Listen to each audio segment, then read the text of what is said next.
School Pagaransi Mission gi Anisuba Pez gi Kangalaba School Sama Kungi Manunda Awat Padana Talaba Ngaikong Korean School Suyauri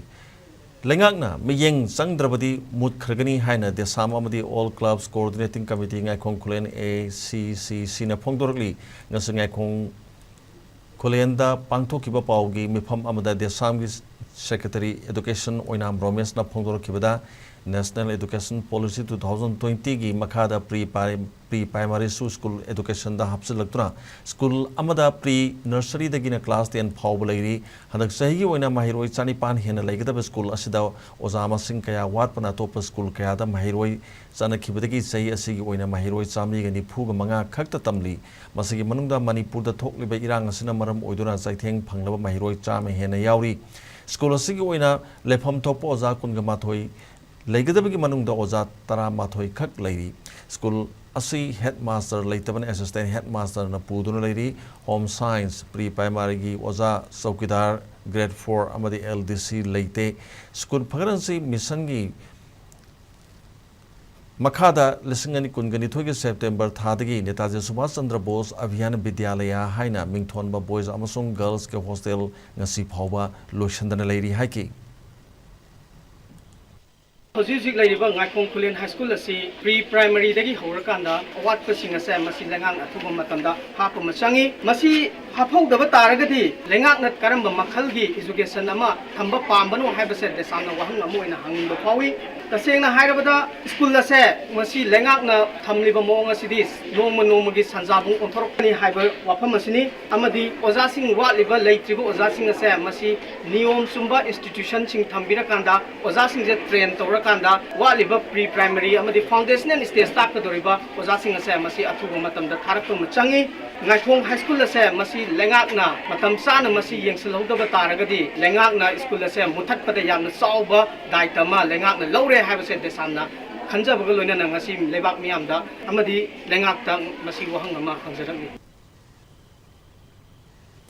ACCC gi General Coordinator Takhelamum Surjit Mangang Phongdo Kibada Bishnupur area da mahiroi phajana tamba school singi manung da Ngaikong High School asisu amani school asida tamliba mahiroi singi career manglak payabagi akiba parents singda polakpadagi ACCC na sahi asigi session dagi meetyeng changduna lagli adubu school academic environment leitabana mari leinaba concern authorities singda unakre adubu madugi kanaba ngasi phawba phangdri haiki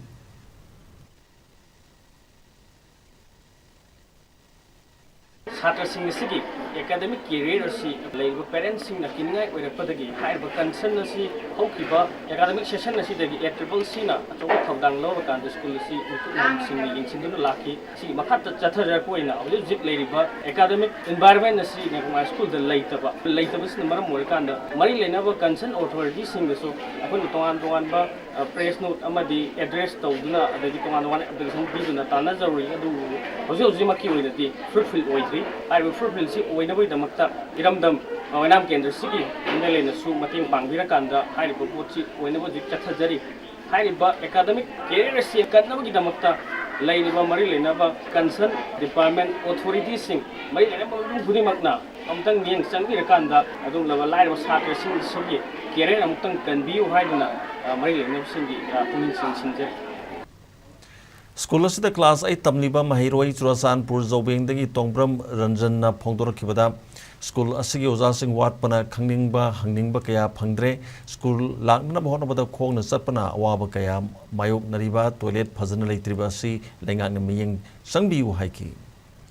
Aije Lanjena College Champur Dene Manipur. Imai Padi Moyang College Tadei. Aluga I Hazik Residential Hostel Netaji Subhash Chandra Bose Awasya Vidyalaya Hostel Tadei.